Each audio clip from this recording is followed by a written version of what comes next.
Hey, babe. Hey, babe. Hey, hey. We here. Hey, hey, hey, hey. Happy Sunday. Happy Sunday. Maybe Monday. Maybe Monday. Whatever day. Whatever day. We're glad you're here. We're glad you're here. We're glad you're here. We're glad you're here. We're glad you're here. I'm glad you're here. I'm glad you're here. I'm glad we're here. Hey, I'm glad we're here too, baby. Hey. We are here. We're here. You're here. We're here. Stay here. And we're live. We're live. Hey, hey, we're live. Hey, we're live. Hey, hey, we're live. Text somebody and press the share. Hey, we're live. Text somebody and press the share. Hey, we're live. Text somebody and press the share. Hey, we're live. Hey. We're live. We're live. Hey, hey, we're live. Oh, I thought you were getting ready to go back to the other part, but that's okay. Hey, everybody. Welcome to Guys Got Jokes TV. I'm Portia. I'm Jamal. And we are The Gates. Hey. And welcome to Guys Got Jokes TV. Sometimes there's bloopers. It is what it is. Because we silly like that. And we hope you laugh at us because we laughing. Hey. Yeah, and we're just a couple of newlyweds having fun. We just hope you guys join in with us. Yes, we are newlyweds. We are literally like 60 days married. Right. Like 63, 73. I don't know. We married. But That's all that matters. 'Cause we married. It's like we married. But yeah, so we're just, having a good time, having fun. We hope that you would follow us over on Instagram, over at God's Got Jokes TV. We hope that if you're watching on YouTube, we hope that you would subscribe to our channel, that you would never miss an update for our show. If you're watching over on Facebook, we ask that you tag somebody, press the share. We hope that you give this video a thumbs up if you're on YouTube. Hey, however you're watching, however you're enjoying, share this video with someone, because guess what? We're having fun. We hope you're having fun. Whatever day you're watching, we're glad you are here. Yeah. So, Jamal, you want to do a little rundown of what we're talking about today? So, yeah, today we're going to talk about some things that are in the headlines. Yes. And, we're going to talk about, we might as well just get right into it. Because I feel like once you talk about what's in the headlines, you got to talk about the headline. Oh, I mean, okay. Yeah. This past Friday was 9/11. Yeah. Yeah. Really, they say never forget, and she clearly didn't forget. She got really somber. Like, yeah. Oh, yeah. Yeah. It's kind of hard to forget when you live in the Northeast like we do. Yeah. It's particularly the New York area. So if you're like in the tri-state, if you live in New York, New Jersey, or Connecticut, it's very hard to forget. Yeah. Especially if you're like a millennial or older. Yeah, because I remember it like it was yesterday. Right. That's a day I literally would never forget. Like, I remember. It's been like, how long has it been? Like 19 years? It's been 19 years. 9/11, September 11, 2001.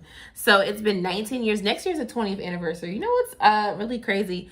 We're remembering it like every year. They do these long ceremonies. I mean, there was a lot of people who lost their lives. Mm-hmm. Unfortunately, specifically in New York, they do this ceremony and they call out every name in remembrance. Mm-hmm. And next year will be the 20th year, so I wonder what they're going to do for remembrance next year.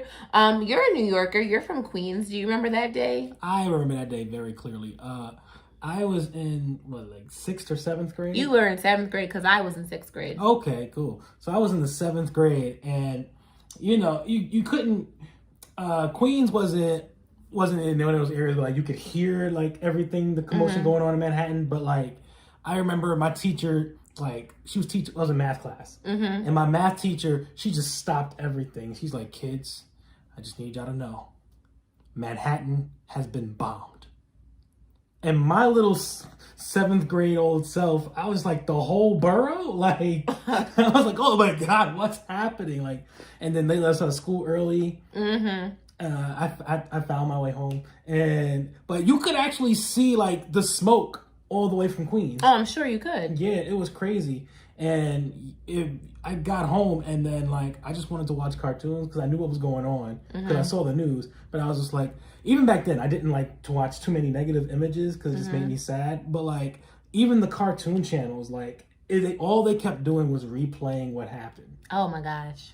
and you just there was no way you didn't know what had just happened. So as a little kid, I'm just sitting there watching TV, and I'm just like, oh my God, like what's gonna happen next? Yeah.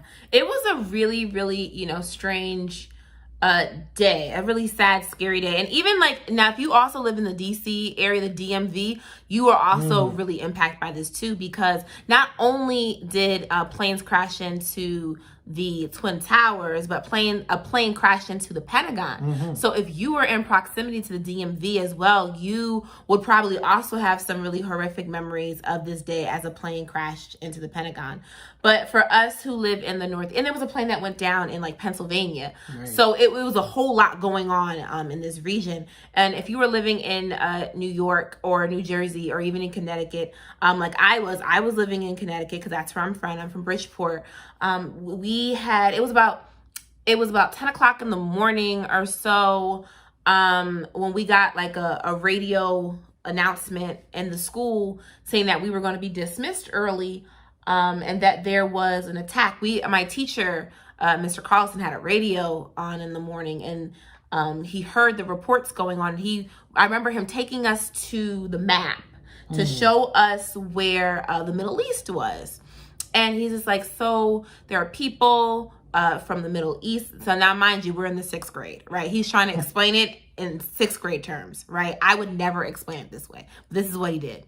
He was just like, there are people from the Middle East who don't like us in the United States, who attacked us back in 1993 or something like that, he said. And now they're mad at us, and they're doing it again. And I was just like, huh? Right? Like, I felt that explanation was so insufficient for my 6th grade Imagine mind. being a teacher in 2001, having to explain to a bunch of little kids. But that's the thing, right? And now as an adult, I'm like, wow, I can't imagine what would that have been like to explain that. So like now as an adult, like trying to explain things that happens like to younger people, it's like, wow, it's a lot of pressure to explain to all the teachers who have to explain COVID to kids. Right. Like they're going through something similar right now, and that's crazy. Yeah, trying to explain a culture phenomenon, a crisis phenomena that's happening to young kids is actually not as easy as it sounds, because you're just like, well, what is too much? What is enough? Right. But I think giving them just enough, that is the truth, and being authentic, I think, is always important. And so for me, on September 11th, I remember my sister coming to pick me up. She was actually supposed to be getting on the plane the very next day. And I remember her picking me up from school. I remember going home. My parents eventually came home, and I remember us watching the buildings fall on the TV. And yeah, I remember just the replays.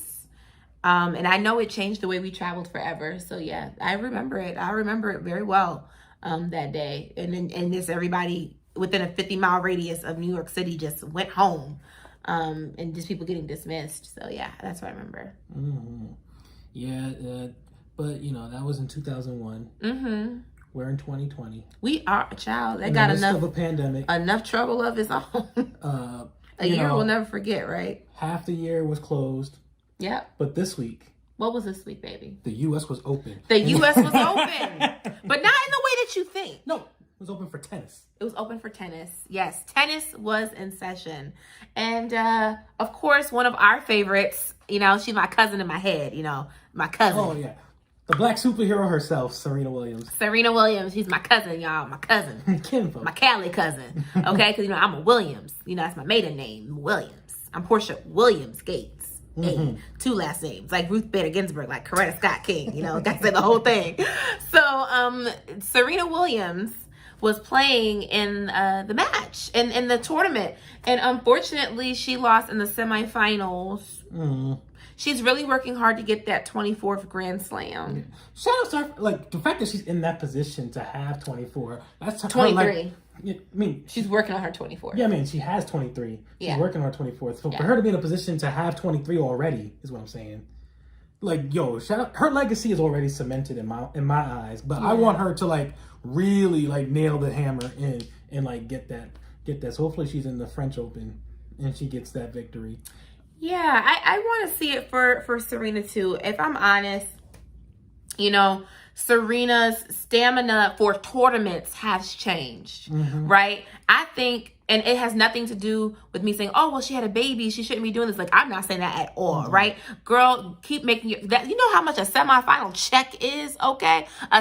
Go look it up. Go Google how much these checks are just for making it into the tournament. First of all, you get like 50,000 for like, I think just being in the tournament, something like that.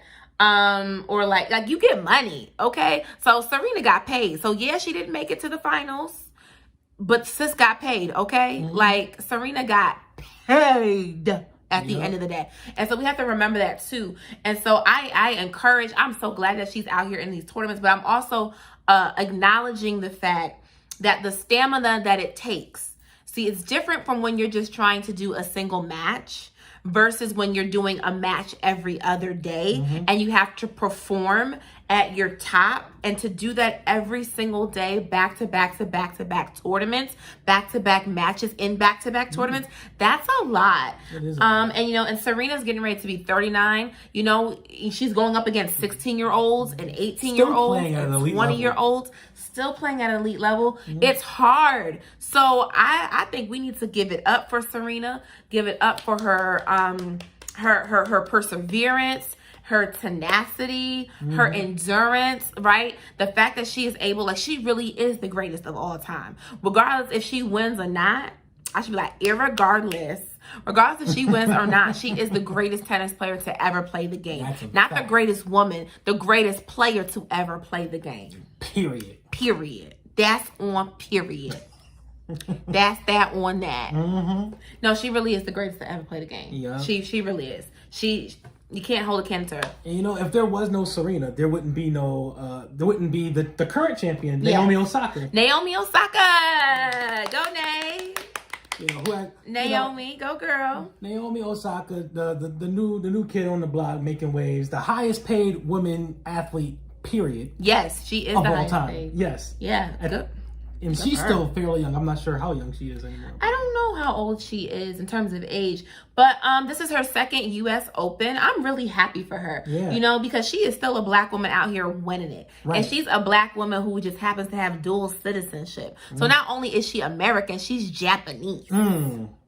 She got that Japanese check coming in, that Japanese endorsement. I really, really appreciate that Japanese endorsement. Like, what? Girl. Like, she's getting all of these, you know, Japanese company endorsements that are actually really, really cool. So greens and sushi. Yeah. And what? Sir. People have dual citizenship. I like to combine the dishes. So greens. Like collard greens. Yeah. But she's Jamaican. Oh. Oxtail and sushi. See, that just went south. See, when a comedian try to make a joke and they not funny. This is what I gotta go through, y'all. Welcome to the Gates house. Stuff like that. Like, that's not funny. Tell my husband, that's not funny. We moving on. But in any case.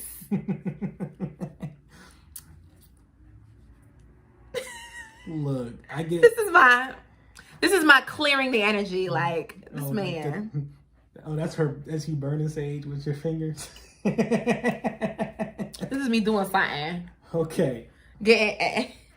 This is me clearing the energy. Speaking of clearing the energy, let me tell you what's clearing. What the clearing is right now. Literally, that's what's clearing. Okay. The trees in California, because they on fire, honey. Them things is burning. Jesus, I'm like praying so hard for everyone in the San Francisco Bay Area. If you are in the Bay, we are praying for you, honey, because I can't imagine those wildfires right now. Like, it's one thing for like a forest fire, but like these are wildfires are like really crazy. Like, the sun has like not shown, like it's shining, but you can't see it because all of the smoke. So to everyone in the Bay, we are praying for you. Like, what? That's crazy. Yeah. And for everyone who does live out there, being that there are fires already going on, be responsible. Because I was reading that there was a gender reveal, and like they had something explode and it caused a second wildfire. And I just feel like that's a little excessive. Like, you just have a sonogram and tell people what the baby's gender is if you want to do that. Cut into a cake, write a card, make an Instagram reel or something to reveal it. That's cool. How do you feel about gender reveals? I like the small, intimate ones, the ones that are like, like you open a card and the card has like a color in it, like, oh my God, it's a boy, or oh my God, it's a girl. But like blowing stuff up and, you got to make a big scene. If you revealing the gender of your baby puts a crater into the ground, it's excessive. Like, I don't know why you need to do all of that. Like, I redeemed myself? Yeah. Okay. But yeah, it doesn't take all of that. First of all, if you're going to make that big scene, once the baby gets here and the baby has his first birthday, then you got to do bigger than that. That's how I feel, right? I don't like gender reveals to begin with. Like, here's the thing, right? Why can't we just be like, it's the baby, right? It's the baby. But this is just me, right? I personally, I personally like gender neutral things in general. Like, I like gender neutral clothes. I like gender neutral names. I do. Like, our kids are probably going to have gender neutral names. We kind of have names low-key picked out. We're not going to say what they are, but we have names low-key picked out, and they are gender neutral. Nobody's pregnant though. No. Just want to throw that out there. But we have names, that we like, that we kind of low-key picked out. I mean, who knows? They could change. They may change. I don't know. But we probably not telling y'all. Right. Hello. There go that. So, but we do like gender neutral things. I personally like gender neutral names, things, items. I don't really like the cute little pink frilly tutus. And I don't like the little dinosaurs and the little, I definitely don't like I do not like when people put monkeys on babies. I don't like that at all. I don't like that. I don't like seeing black children with monkeys. I don't like that. I personally, I'm getting mad just thinking about it. Like, I don't like that. Not a good look. No, I don't like that at all. I don't like that. Not a good message. Not a good symbolism. Next. So, I just, I feel a way. I feel very strongly about this, right? I prefer, just colors, right? Colors are for everyone. I don't think it's a problem to let a little girl wear blue. I don't think it's a problem to have a boy wear pink. I don't think it's a problem to say it's a baby, because children might be able to, or not even might, some children do decide their gender identity very young and decide that they're non-binary. And we need to make space for these conversations. We need to make space that children understand gender fluidity, that it's not necessarily black or white, or pink or blue in this case. That there are shades of purple, okay? And I think it's okay to acknowledge that.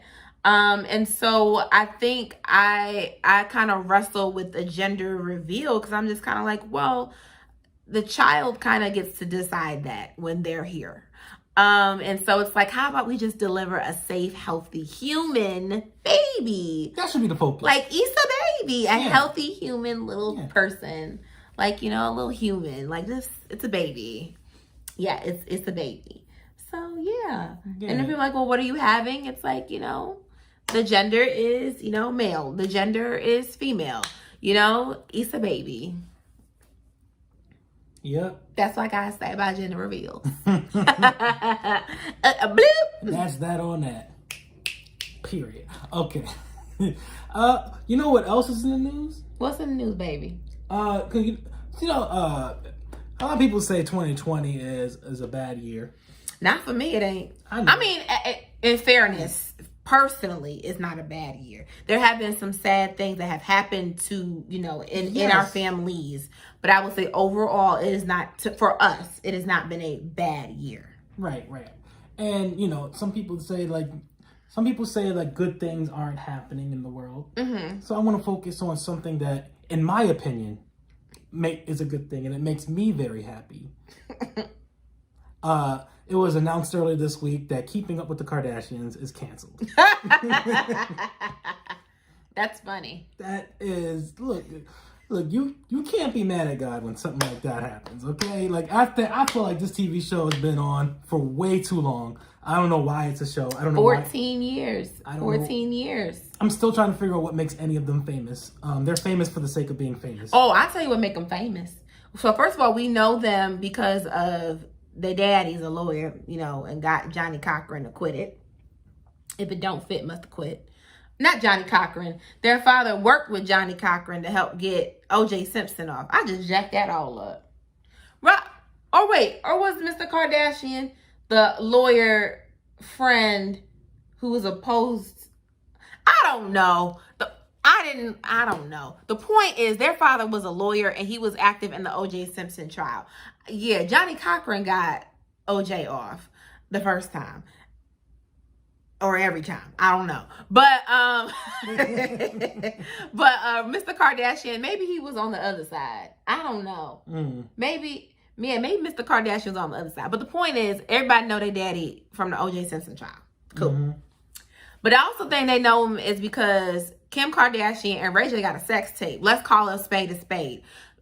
Kris Jenner saw an opportunity, took that sex tape, shopped it around, and made her daughter famous. Let's call a spade a spade. The whole Kardashian empire is built on a sex tape. I said it. With Ray J. Hey, look. Why you clapping for me? I'm clapping. I don't know who I'm clapping for. I don't know if I'm clapping for Ray J or for the Kardashians, for Kris Jenner, I don't know. I just felt like clapping. Okay. So, yeah. So that's what it is, right? That's called a spade a spade. The Kardashians are famous for a sex tape. And they have built a brand launching from there. Now, let me tell you something. I ain't mad at it, right? I didn't say I was against the sex tape. I'm just saying this is what it is, right? I ain't mad at how anybody get their hustle on. Oh, no. Get your money. I am not mad at it, okay? I am not mad at it.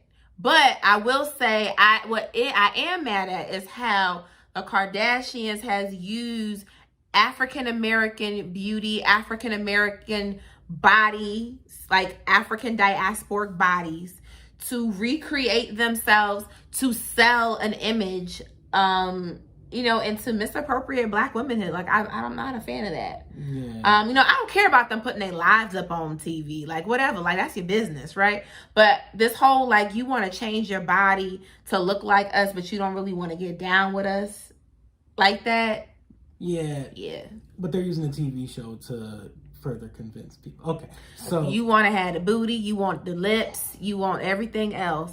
Yeah. You want to get cornrows and call them boxer braids. Like, what? Girl. All of that to say, the Kardashians are now canceled. And clip. Bye. They're no longer on my TV screen. Well, they're never on my TV screen, but they're no longer on your TV screen. Guess what we not watching? The Kardashians. Guess who we not keeping up with? The Kardashians. Nah, I know that's right. No, I ain't mad at them. But I will say this. I will say this. Since the inception of the show, I have seen growth amongst certain Kardashians. I won't say all of them, but there has been growth. And I am not mad at the $1 billion empire that, was it Kylie? I think that's the one. Yeah. That, look. I don't keep up. Make your money, girl. But, whatever. Cool. So, Kardashians. Point is, we're not watching the Kardashians. No, that's not what I'm watching. I've never really watched it. I think I've seen a Kardashian episode like in a hair salon. But like I was getting my hair braided and I really wasn't paying attention. But what we are keeping up with is the next versus battle. Oh yeah. Yeah. For those who haven't heard, it's gonna be Auntie Chella. I don't know who coined it first. Chella. I don't know who coined it first. I will admit that. I have seen it like reposted. The first person I saw posted was Lovey Ajay, but I don't know who posted that first. It could have originated with her, but Auntie Chella nonetheless. Gladys Knight, Miss Gladys, and Miss Patti LaBelle. Yes. If only you knew. Versus is dubbing it the Masterclass. The Masterclass. Yeah, I like Auntie Chella better though. Auntie Chella. That's why I like that better. Auntie Chella. I'm excited. I love Patty. Oh, I have such a good Patty. Did I ever tell a Patty story on here?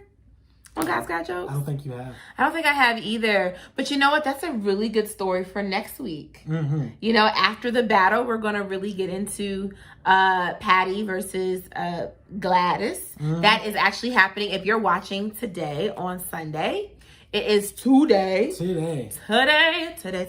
you're watching the replay, well, hashtag you missed it. Check it out on Instagram or one of the other social media outlets. It'll be there. Right. It will always be there. Mm-hmm. So, it's on the internet forever. Who are you rooting for? I don't know if I'm rooting for any one person. My heart is leaning towards Patti LaBelle just because she did the ABCs on Sesame Street and that stuck with me. Can I be honest? That's funny, by the way. If I'm really honest, I'm rooting for, I want to root for Gladys, but I don't know enough Gladys songs to root for her. I know A Midnight Train to Georgia. I know If I Was Your Woman, I Was Your Woman. I know a couple of them Pip songs, but not many of them. Like, I know Patti's songs. I know Patti. I know LaBelle. I knows me some LaBelle. Mm-hmm. But I think it would have been a great versus battle. And maybe they'll give this to me too. It won't be with Patti, but I really want to see Patti and Chaka. Chaka Khan. Chaka Khan. I love Chaka Khan. I really love Chaka Khan. Clearly. So I do. I really like Chaka Khan. I'm every woman. Whitney Houston covered it, y'all. Y'all bet you didn't know that. Bloop, bloop, bloop, bloop. Whitney told y'all in the song. Well, Chaka Khan. Chaka Khan! She did. So I love me some Chaka Khan. I would love to have seen Patti and Chaka for the playlist. But maybe they'll give us a Chaka Diana. Ooh. I love Diana Ross. Let me say this. I love women born the same week as me. So Chaka Khan, Diana Ross, and Aretha Franklin and Mariah Carey all have birthdays the same week that I do. All of our birthdays are on the same week. I call it Divas Week. I'm sandwiched right between all of the great singers. So, yeah. So, that's all I got today, y'all. And that's all I got. So, make sure you follow us on Instagram at God's Got Jokes TV. Make sure you hit that subscribe button on YouTube. And always, always, always press the like, press the share on Facebook. See y'all next week.